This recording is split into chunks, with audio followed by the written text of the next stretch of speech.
Good morning students अपनी previous videos में हमने 5th चैप्टर के 5 लॉन्ग आंसर क्वेश्चंस कंप्लीट कर लिए थे। आज हम क्वेश्चन नंबर 6 और क्वेश्चन नंबर 7 कंप्लीट करेंगे। And students are question number 6 is explain the principles used in these methods of separation. आपको ये 4 मेथड्स ऑफ सेपरेशन गिवन है, winnowing, filtration, sedimentation and centrifugation. आपने इन मेथड्स में क्या प्रिंसिपल यूज़ होता है ये चीज़ बतानी है कि मेन वर्किंग इनकी किस तरीके से होती है, क्या इनका प्रिंसिपल है। Students let us start our answer. A part winnowing में क्या प्रिंसिपल होता है देखिए, it is based on the principle that if one of the components of the mixture is very light in weight then it can be separated from the other constituents of the mixture. अगर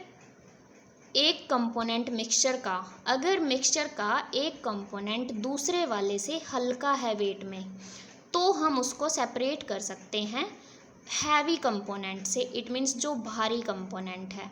ये किस principal पे काम करता है कि अगर एक कंपोनेंट मिक्सचर का हैवी है और दूसरा लाइट है, तो हम उस लाइट को हैवी से अलग कर सकते हैं। जैसे ग्रेन और चैफ का एग्जांपल ले सकते हैं हम इसमें।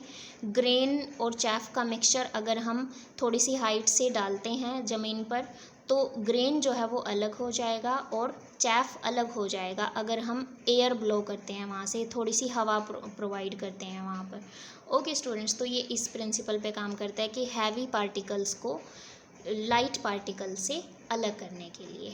Okay students, now B part में स्टूडेंट्स हमें फिल्टरेशन का प्रिंसिपल पूछा गया है।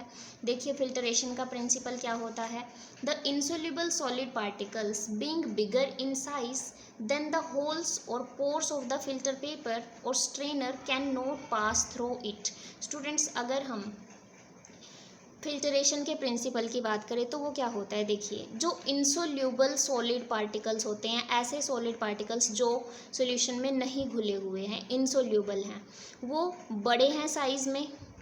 तो किससे बड़े हैं वो, जो हमारे फिल्टर पेपर में या फिर स्ट्रेनर में, हमारी छलनी में जो छेद हैं, जो होल्स हैं, जो इंसोल्यूबल सॉलिड पार्टिकल्स हैं स्टूडेंट्स, वो हमारे पोर्स जो हैं फिल्टर पेपर में या स्ट्रेनर में, उनसे बड़े होने के कारण उसमें से पास नहीं हो पाएंगे, फिल्टर पेपर में से पास नहीं हो पाएंगे। इट मीन्स वो रेजिड्यू बनकर फिल्टर पेपर कोन में ही रह जाएंगे। ओके स्टूडेंट्स, तो इस तरीके से हम क्या कर सकते हैं, फिल्टरेशन प्रोसेस में इंसोल्यूबल सॉलिड पार्टिकल्स को अलग कर सकते हैं, क्योंकि वो फिल्टर पेपर से पास नहीं होंगे। आप मडी वाटर का एग्जांपल ले सकते हैं इसमें। मडी वाटर को अगर हम फिल्टर पेपर या स्ट्रेनर से पास करवाते हैं तो रेजिड्यू ऊपर रह जाएगा और जो हमारा फिल्टरेट है, जो क्लीन लिक्विड है, वो नीचे बैठ जाएगा। And students next C part, sedimentation. The insoluble solid particles being heavier settle down at the bottom of the container. ये किस प्रिंसिपल पे काम करता है कि जो इंसोल्यूबल सॉलिड पार्टिकल्स होते हैं वो भारी होने के कारण बॉटम पर सेटल हो जाते हैं, कंटेनर का जो बॉटम है वहाँ पर सेट हो जाते हैं। ये चैप्टर में हम कर चुके हैं स्टूडेंट्स। आप सैंड और वाटर का एग्जांपल इसमें ले सकते हैं। सैंड के पार्टिकल्स हैवी होने के कारण बॉटम पर बैठ जाते हैं और वाटर जो है वो ऊपर अलग से सेपरेट हो जाता है। Now students next, centrifugation. The lighter and heavier particles of a mixture are separated by rotating the liquid in a mixture. अगर हमारे पास 2 लिक्विड्स का मिक्सचर है तो स्टूडेंट्स वो सेंट्रीफ्यूगेशन प्रोसेस से हम कैसे अलग कर सकते हैं। देखिए जैसे हम अगर एग्जांपल लें मिल्क में से क्रीम को सेपरेट करने का।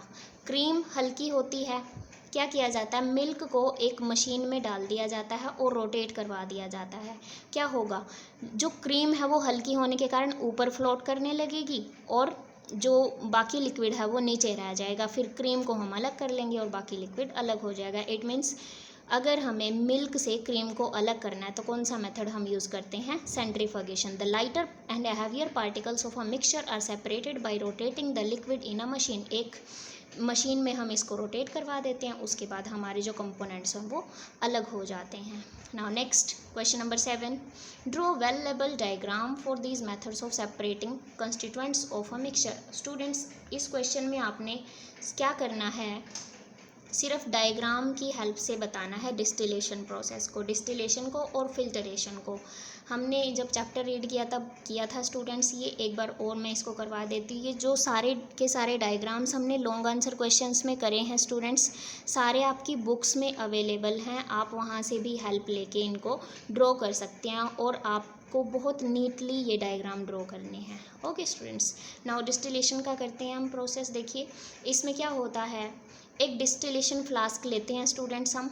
डिस्टिलेशन फ्लास्क ली हमने, हम क्या करते हैं इसके अंदर सोल्ट का सोल्यूशन डाल लेते हैं, इट मीन सोल्टी वाटर डाल लेते हैं। फिर क्या करते हैं, बर्नर की हेल्प से इसको गर्म करते हैं। इसके अंदर क्या है, ये बॉइलिंग सॉल्ट वाटर है। बॉइलिंग सॉल्ट वाटर अब क्या होगा, इसका जो कनेक्शन है, जो डिस्टिलेशन फ्लास्क का कनेक्शन है स्टूडेंट्स, वो एक कंडेंसर के साथ है। कंडेंसर मीन्स जो वेपर्स को किस में कन्वर्ट कर देता है, लिक्विड में कन्वर्ट कर देता है।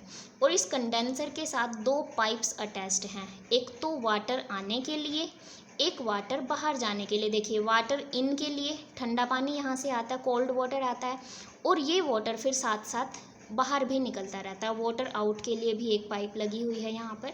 ओके स्टूडेंट्स, ये कंडेंसर है।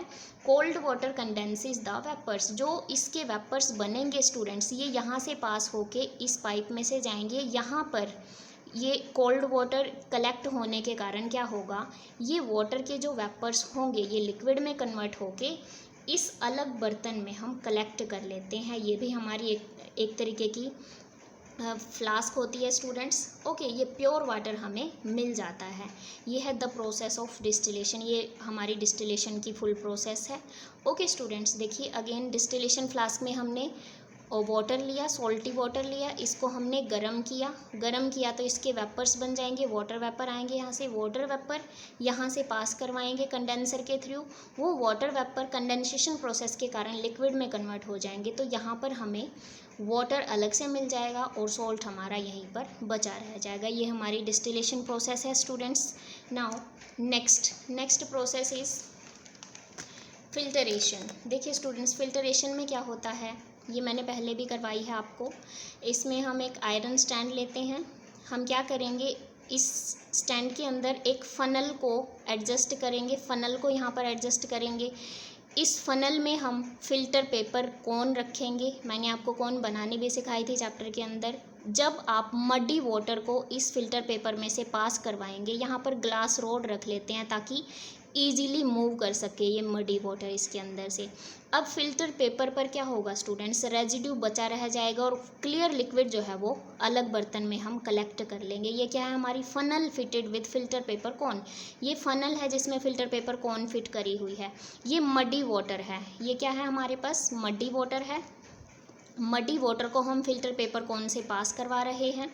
क्या होगा स्टूडेंट्स, जो इंसोल्यूबल सॉलिड्स होगा, ये जो ऊपर है ये यहाँ पेपर के ऊपर ही रह जाएगा, रेजिड्यू बन जाएगा, और जो क्लियर लिक्विड हमें मिलेगा उसको हम क्या बोलते हैं, फिल्टरेट बोलते हैं। इस तरीके से हम मडी वाटर को क्लीन कर सकते हैं, कौन सी प्रोसेस से, फिल्टरेशन प्रोसेस से। ओके स्टूडेंट्स, तो आपने ये चैप्टर अपना कंप्लीट कर लेना है स्टूडेंट्स। फेयर नोटबुक में डायग्राम आपने नीटली ड्रॉ करने हैं।